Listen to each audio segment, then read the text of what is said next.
आज दिल्ली में जो घटना हुआ, दिल्ली के जंतर मंतर में प्रोटेस्ट को लेकर, प्रोटेस्ट में कुछ 4 मुद्दे थे और अन्य भी छोटे-छोटे मुद्दे थे, लेकिन मेनली 4 थे, है ना? कि पहला कि पढ़ाई से रिलेटेड जो एजुकेशन सिस्टम है, इस पर सुधार किया जाए। दूसरा, हमारे जो पेपर लीक की घटनाएं हो रही हैं, ये जल्दी से जल्दी बंद हो। तीसरा था कि संतोष प्रधान की इस्तीफे के बाद, और चौथा था कि सोनम वांगचुक, जो जितने दिनों से प्रोटेस्ट कर रहे हैं, उनकी बातों को सुना जाए। इन बातों को लेकर ये लोग प्रोटेस्ट किए, संसद की ओर जाने वाले थे, इसलिए में उन्हें परमिशन नहीं मिली थी। अब इससे क्या हुआ, कुछ प्रोटेस्टकारी और कुछ पुलिस वालों की बातों को लेकर आगे हुआ और इससे कुछ अनबन शुरू हो गई और इसके बाद पुलिस ने लाठीचार्ज कर दिया, आंसू गैस के गोले छोड़े गए, अब पूरी तरीके से मारा भी गया। ये जो कुछ भी है, शायद घटना को मैं उतने अच्छे से एक्सप्लेन नहीं कर पा रहा हूँ जितना है, लेकिन एक बात तो क्लियर है कि हमारे देश के जो लीडर्स है ना, ये जनता के पावर को बिल्कुल बिल्कुल बिल्कुल भूल चुके हैं, है ना? वो समझते हैं कि जनता अब गुलाम टाइप के, वो जो करेंगे उसे मान लेंगे। वो जान गए हैं कि किस पैटर्न से खेलना है, कैसे ले चलना है। इतनी बड़ी बड़ी घटनाएं हुई, किसी भी बातों का जवाब देना सरकार जरूरी नहीं समझे, ना हमारे मोदी जी, ना कोई अन्य सरकार। कारण यह है ना कि ये जो पावर्स है ना, ये धीरे धीरे उनको अपने कंट्रोल में लेना आ गया है। जनता की चीजों को नहीं समझते आप, और वो जानना भी नहीं चाहते क्या हो रहा है क्या नहीं हो रहा है ना? वो जानते हैं कि कुछ दिन शांत रहो और बस सब ठीक हो जाएगा। भाई ठीक नहीं होगा, हालात और बदल रहे हैं, जितना उम्मीद से ज्यादा बदल रहा है। राम मंदिर वाला घटना हो, नीट पेपर लीक हो, या हमारे बच्चों का भविष्य हो पढ़ाई से रिलेटेड, ये दिन ब दिन खिलवाड़ की ओर चला जा रहा है।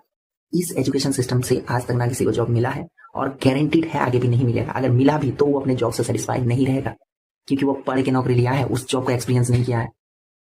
अब बात यह है ना कि ये जब भी हो, ये बड़ा से बड़ा मुद्दा बनने वाला है। तो जो लोग आज कम से कम इस चीज के लिए नहीं बोल रहा है, मैं नहीं बोल रहा हूँ कि कोई आंदोलन निकालो और सरकार को गिराओ, नहीं। बस सरकार को जवाबदेही के लिए तैयार करो कि भाई तुम आके जवाब दो, तुम जनता चुनकर भेजा है, तुम आके उनके सवालों को कम से कम सुनो। तो बाकी जो नहीं है वो बात की बात है।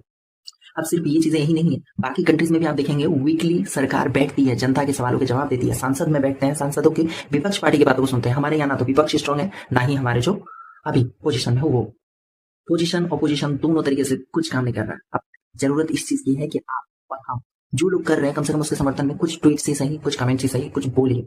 क्योंकि आप अगर इससे खुद को अलग कर देते हैं ना, तो यकीन मानिए आप उस चीज को और बढ़ावा दे रहे हैं, साथ ना होते हुए भी। अभी आपके हाथ में है, आप इस चीज को किस तरीके से देखते हैं।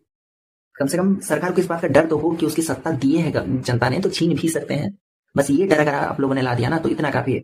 सरकार अपना जो भी चीजें, आप सोचिए ना, राम मंदिर जैसा घटना अभी हुआ चोरी का, इसके मामले में तो कुछ सरकार को आके सफाई देनी चाहिए, स्टेटमेंट जारी कर देते हैं। अरे भाई, जब वोट मांगना होता है तो बोल के मांगते हो, और जब ये देना होता है तो पेपर में 50% लोगों को पढ़ना नहीं आता, पेपर न्यूज़पेपर नहीं खरीदते वो लोग।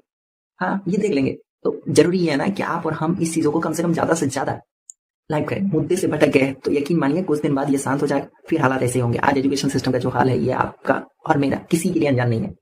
बाकी आप लोग समझदार हैं, कमेंट में बताइए आप क्या सोचते हैं इस बारे में और कैसे इसको सुधारा जा सकता है, या फिर जो लोग इसमें कर रहे हैं कैसे उनके समर्थन में